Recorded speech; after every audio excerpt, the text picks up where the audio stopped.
ಮೂರು song release ಮಾಡಿದ್ವಿ, ತುಂಬ ಒಳ್ಳೆ ರೆಸ್ಪಾನ್ಸ್ ಸಿಕ್ಕಿದೆ. ಆ್ಯಂಡ್ ಆ ರೆಸ್ಪಾನ್ಸ್ಗೆ ಜನಗಳಿಗೂ ಒಂದು ಥ್ಯಾಂಕ್ಸ್ ಹೇಳಬೇಕಿತ್ತು. ಸೊ ನಿಮ್ಮ ಥ್ರೂ ಹೇಳೋಣ ಅಂದ್ಬಿಟ್ಟೆ ನಿಮ್ಮನ್ನು ಇಲ್ಲಿ ಇನ್ವೈಟ್ ಮಾಡಿದ್ದು. ಆ್ಯಂಡ್ ನೀವುಗಳು ಎಲ್ಲ ನಮ್ಮದೆಲ್ಲ ಸಾಂಗು ತುಂಬ ಇಷ್ಟಪಟ್ಟು ಪ್ರಮೋಟ್ ಮಾಡಿದ್ದೀರಾ. ಸೊ ಅದಕ್ಕೂ ತುಂಬ ದೊಡ್ಡ ಥ್ಯಾಂಕ್ಸ್. ಹಾಯ್, ಎಲ್ರಿಗೂ ನಮಸ್ಕಾರ. ಮೊದಲನೇದಾಗಿ ಥ್ಯಾಂಕ್ ಯು, ನೀವು ಎಲ್ಲರೂ ಇವತ್ತು ಬಂದಿರೋದಕ್ಕೆ. ಆ್ಯಂಡ್ ಇನ್ನೊಂದು ಬಿಗ್ ಥ್ಯಾಂಕ್ಸ್, ನಮ್ಮ ಸಿನಿಮಾದ 3 ಸಾಂಗ್ಗಳನ್ನ ದೊಡ್ಡ ಮಟ್ಟಕ್ಕೆ ರೀಚ್ ಮಾಡೋದಕ್ಕೆ ನೀವೆಲ್ಲರೂ ಹೆಲ್ಪ್ ಮಾಡಿರೋದಕ್ಕೆ. ಟಾಂಗ್ ಸಾಂಗ್ ನಾವೆಲ್ಲ ಊಹೆ ಮಾಡೋದಕ್ಕಿಂತ ದೊಡ್ಡ ಮಟ್ಟಕ್ಕೆ ರೀಚ್ ಆಗಿದೆ, ರೀಲ್ಸ್ ಆಗಿದೆ, ಸೋಷಿಯಲ್ ಮೀಡಿಯಾದಲ್ಲಿ ತುಂಬ ಟೈಮ್ ವೈರಲ್ ಆಗಿತ್ತು ಆ್ಯಂಡ್ ಯೂಟ್ಯೂಬಲ್ಲಿ ಟ್ರೆಂಡಿಂಗ್ ಆಗಿತ್ತು. So thank you so much. ನಾನು ಮೊನ್ನೆ ಕೂಡ ಹೈದರಾಬಾದ್ಗೆ ಶೂಟಿಂಗ್ ಹೋದಾಗಲೂ ನಮ್ಮ ಟಾಂಗ್ ಸಾಂಗ್ ಬಗ್ಗೆ ಮಾತಾಡ್ತಾಯಿದ್ರು. ಸೊ ತುಂಬ ಖುಷಿ ಆಗುತ್ತೆ ಇಷ್ಟು ರೀಚ್ ಆಗಿರೋದು ನೋಡಿ. ಆ್ಯಂಡ್ ಸಿನಿಮಾ ಸರ್ ಹೇಳಿದಾಗ 24ನೇ ತಾರೀಕು ರಿಲೀಸ್ ಆಗ್ತಾ ಇದೆ. ತುಂಬ ಚೆನ್ನಾಗಿ ಬಂದಿದೆ ಸಿನಿಮಾ, ಕಾನ್ಫಿಡೆಂಟ್ ಆಗಿದ್ದೀವಿ. And Dinakar sir previous cinemas ನೀವೆಲ್ಲರೂ ಇಷ್ಟಪಟ್ಟಿದ್ದೀರಾ, ದೊಡ್ಡ ಬ್ಲಾಕ್ ಬಸ್ಟರ್ ಮಾಡಿದ್ದೀರಾ. ಈ ಸಿನಿಮಾದಲ್ಲಿ ಅವ್ರದ್ದೊಂದು ಡಿಫ್ರೆಂಟ್ ಟಚ್ ಇದೆ, ತುಂಬ ಚೆನ್ನಾಗಿ ತೆಗ್ದಿದ್ದಾರೆ. And Jayanna Boganna sir production ತುಂಬ ರಿಚ್ ಆಗಿ ರಾಯಲ್ ಆಗಿ ತೆಗ್ದಿದ್ದಾರೆ ಸಿನಿಮಾ. ನನ್ನ ಕರಿಯರಲ್ಲಿ ತುಂಬ ಮೋಸ್ಟ್ ವೇಟ್ ಮಾಡಿ ರಿಲೀಸ್ಗೆ ಕಾಯ್ತಾ ಇರೋಂಥ ಸಿನಿಮಾ ರಾಯಲ್ ನನಗೆ ತುಂಬ ಸ್ಪೆಷಲ್, ಬಿಕಾಸ್ ತುಂಬ ಚೆನ್ನಾಗಿ ಬಂದಿದೆ. ಆ್ಯಂಡ್ ನೀವು ಎಕ್ಸ್ಪೆಕ್ಟ್ ಮಾಡದೇ ಇರೋಂಥ ಕ್ಯಾರೆಕ್ಟರ್ಸ್, ಆರ್ಟಿಸ್ಟ್ಸ್ ಆ ಕ್ಯಾರೆಕ್ಟರ್ಸ್ನ ಪ್ಲೇ ಮಾಡಿದ್ದಾರೆ. ಹಲವಾರು ಸರ್ಪ್ರೈಸಸ್ ಇದೆ ಸಿನಿಮಾದಲ್ಲಿ. ಅಫ್ಕೋರ್ಸ್ ಇವಾಗ ಸ್ಟಾರ್ಟ್ ಮಾಡಿದ್ದೀವಿ ಪ್ರಮೋಷನ್ಸ್ನ, ಒಂದೊಂದಾಗೆ ಬಿಡ್ತಾ ಹೋಗ್ತಾರೆ. ಇವಾಗ ನಮ್ಮ ರಾಯಲ್ ಸಿನಿಮಾ ರಿಲೀಸಿಗೆ ರೆಡಿ ಇದೆ. ಸೊ ಒಂದು ಮಗು ಇವಾಗ ತಾನೇ ಹುಟ್ಟಿದೆ, ನಿಮ್ಮ ಮುಂದೆ ಕರ್ಕೊಂಬಂದು ಬಿಡ್ತಾ ಇದೀವಿ. ನೀವೇ ಕೈ ಇಟ್ಕೊಂಡು ಅದು ದಡ ಸೇರಿಸ್ಬೇಕು. ಫಸ್ಟ್ ಆಫ್ ಆಲ್ ನಾವಿಲ್ಲೆಲ್ಲ ಕೂತಿರೋದಕ್ಕೆ ಮೇನ್ ರೀಸನ್ ಬಂದು ಜಯಣ್ಣ ಬೋಗಣ್ಣ ಸರ್.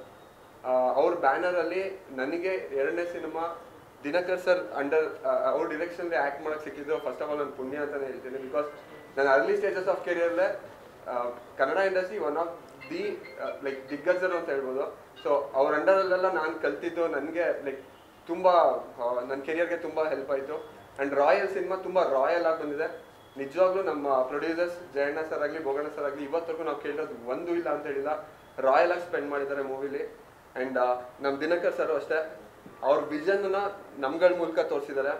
ಅವರು ಅಷ್ಟೇ, ಅವ್ರು ಅನ್ಕೊಂಡದ್ದು ಬರೋವರೆಗೂ ಬಿಟ್ಟಿಲ್ಲ. ಆ್ಯಂಡ್ ಮೂವಿಯಲ್ಲಿ ಮಾಡಿರೋ ಪ್ರತಿಯೊಬ್ಬರು ಆರ್ಟಿಸ್ಟ್ ನಮ್ಮ ಮೂವಿಗೆ ಡೆಡಿಕೇಟ್ ಮಾಡಿದ್ದಾರೆ. ಎವ್ರಿ ಸೆಕೆಂಡ್ ಸಿನಿಮಾ ಬಿಟ್ಟು ಬೇರೆ ಏನು ನಾವು ಯೋಚನೆನೂ ಮಾಡಿಲ್ಲ, ಅಷ್ಟು ಹಾನೆಸ್ಟ್ ಆಗಿ ಕೆಲಸ ಮಾಡಿದ್ದೀವಿ. ಫಸ್ಟ್ ಆಫ್ ಆಲ್ ನನಗೆ ಈ ಪ್ಯಾನ್ ಇಂಡಿಯಾ ಕಾನ್ಸೆಪ್ಟೇ ತಲೆಗೆ ಹೋಗಿಲ್ಲ ಸರ್. ಕನ್ನಡದಲ್ಲಿ ಮಾಡಿಬಿಟ್ಟು ಡಬ್ ಮಾಡೋದು ಹೆಂಗೆ ಮಾಡಿದ್ರೆ ಪ್ಯಾನ್ ಇಂಡಿಯಾ ಅಂತ ಮಾಡಿದ್ರೆ ಎಲ್ಲದರಲ್ಲೂ ಶೂಟ್ ಮಾಡಿದ್ರೆ ಬೆಟರ್ ಅಂದರೆ ನನ್ನ ಫೀಲು. ಅದು ಒಬ್ಬೊಬ್ರದ್ದು ಒಂದಿರುತ್ತೆ, ನನ್ನ ಫೀಲು. ಇವನ್ ಒಂದಷ್ಟು ನಾವೀಗ ಕನ್ನಡ ಸಿನಿಮಾನ ತೆಲುಗಲ್ಲಿ ನೋಡಿದಾಗ ಲಿಪ್ ಸಿಂಕ್ ಆಗ್ತಿರಲ್ಲ, ನಮಗೆ ನಮ್ಮದ್ರಲ್ಲೇ ಲಿಪ್ ಸಿಂಕ್ ಆಗಿಲ್ಲ ಅಂದರೆ ಒಂದು ಸ್ವಲ್ಪ ನನಗೆ ಪರ್ಸ್ನಲಿ ಇರಿಟೇಟ್ ಆಗಿಬಿಡುತ್ತೆ. ಸೊ ಆ ಥರ ಮೈಂಡ್ಸೆಟ್ ಈ ಸಿನಿಮಾ ಮಾಡಿದಾಗ ನಾನು ಅದು ಪ್ಯಾನ್ ಇಂಡಿಯಾ ಮಾಡಬೇಕು ಅಂತ ಅಂದ್ಕೊಂಡಿಲ್ಲ. ಸಿನಿಮಾ ಬಂದ ಮೇಲೆ ಜನಗಳಿಗೆ ಇಷ್ಟ ಆದಮೇಲೆ, ಈಗ ನೋಡಿ ಕಾಂತಾರ ಪ್ಯಾನ್ ಇಂಡಿಯಾ ಮಾಡಿಲ್ಲ ಅವರು, ಬಟ್ ಜನ ಪ್ಯಾನ್ ಇಂಡಿಯಾ ಮಾಡಿದ್ರು. ಆ ರೀತಿಯಲ್ಲಿ ಏನಾಗುತ್ತೆ ಅಂದರೆ ತುಂಬ ಖುಷಿ ಮಾಡ್ತೀವಿ. ನಾನು ರಾಯಲ್ ಮಾಡ್ತಾ ಇರೋದು ಮುಹೂರ್ತ ಆದಾಗಿಂದ ಗೊತ್ತಿತ್ತು, ಯಾಕಂದರೆ ರಾಯಲ್ಗೆ ಕ್ಲ್ಯಾಪ್ ಮಾಡಿದ್ದೆ ನಮ್ಮಮ್ಮ. ಸೊ ಎಲ್ಲ ಗೊತ್ತಿತ್ತು ಅವ್ರಿಗೆಲ್ಲನೂ. ಯಾರು ಕತೆ ಸರ್ ನಿಜ ಹೇಳಬೇಕು ಅಂದರೆ, ನಾನು ದರ್ಶನ್ ಸಿನಿಮಾಗಳು ಮಾಡಬೇಕಾದ್ರೆ ನನ್ನ ಹತ್ರ ಕಥೆನೇ ಕೇಳಲ್ಲ ಸರ್. ಅವ್ನಿಗೇನೋ ನನ್ನ ಮೇಲೆ ನಂಬಿಕೆ, ಇವ್ನು ಮಾಡ್ತಾನೆ, ಚೆನ್ನಾಗಿ ಮಾಡ್ತಾನೆ ಅಂತ. ನಾನು ಅವ್ರಿಗೆ ಜೊತೆಲಿ ಒಂದೇ ಕತೆ ಅಂತ ಹೇಳಿತಿದ್ದು, ಅಂದರೆ ಪ್ರೊಡಕ್ಷನ್ ಮಾಡಬೇಕಿತ್ತಲ್ಲ. ಸೊ ಅದಕ್ಕೆ ಅಂದರೆ ನಾನು ಹೋಗ್ತಾ ಇರೋ ದಾರಿ ಕರೆಕ್ಟಾ ಇಲ್ವಾ ಅಂತ ತಿಳ್ಕೊಳ್ಳೋಕೆ, ಯಾಕಂದರೆ ಅವನು ಇಂಡಸ್ಟ್ರಿಯಲ್ ಸೀನಿಯರ್ ನನಗಿಂತ. ಸೊ ಅದೊಂದೇ ಹೇಳಿದ್ದು. ನವಗ್ರ ಕತೆ ಹೇಳಿರಲಿಲ್ಲ ನಾನು, ಸಾರಥಿ ಕತೆ ಹೇಳಿರಲಿಲ್ಲ ನಾನು ಅವನಿಗೆ. ಈವನ್ ಬುಲ್ಬುಲ್ ಮಾಡ್ತೀವಿ ಅಂದಾಗ್ಲೂ ಈ ಥರ ಡಾರ್ಲಿಂಗ್ ರೀಮೇಕ್ ಮಾಡ್ತೀವಿ ಅಂತ ಹೊರತು ಸ್ಕ್ರೀನ್ ಪ್ಲೇ ಹೆಂಗೆ ಮಾಡ್ತೀವಿ ಅಂತ ಹೇಳಿರಲಿಲ್ಲ.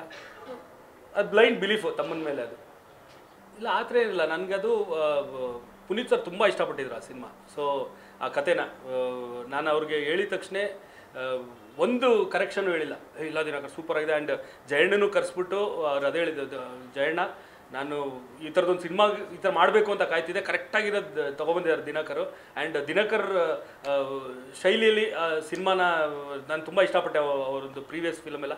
ಸೊ ಈ ಥರ ಇದನ್ನ ಅವ್ರು ಹೆಂಗೆ ಅಂದ್ಕೊಂಡಿದ್ರೆ ದಯವಿಟ್ಟು ಅದೇ ಥರ ಮಾಡೋಣ, ಏನು ಕಾಂಪ್ರಮೈಸು ಎಲ್ಲ ಬೇಡ, ಒಂಚೂರು ಖರ್ಚಾದರೂ ಪರವಾಗಿಲ್ಲ ಮಾಡೋಣ ಅಂತ. ಆ್ಯಂಡ್ ಅದೇ ಹೇಳಿದ್ಮೇಲೆ ನನಗೂ ಹೇಳೋದು, ದಿನಕರ್ ಅನ್ನೆಸೆಸರಿಯಾಗಿ ಏನು ಖರ್ಚು ಮಾಡಿಸ್ಬೇಡಿ, ಸೊ ಪ್ರೊಡ್ಯೂಸರ್ನು ಮಂಡೇಲಿ ಹಿಡ್ಕೊಂಡು ಮಾಡಿ ಅಂತ. ಆ್ಯಂಡ್ ತುಂಬ ಖುಷಿಯಾಗಿದೆ ಏನು ಅಂದರೆ, ಆಲ್ಮೋಸ್ಟ್ ಒಂದು 3-4 ಮಂತ್ಸ್ ತುಂಬ ರೆಗ್ಯುಲರ್ ಟಚಲ್ಲಿದ್ವಿ ನಾನು ಪುನೀತ್ ಸರ್.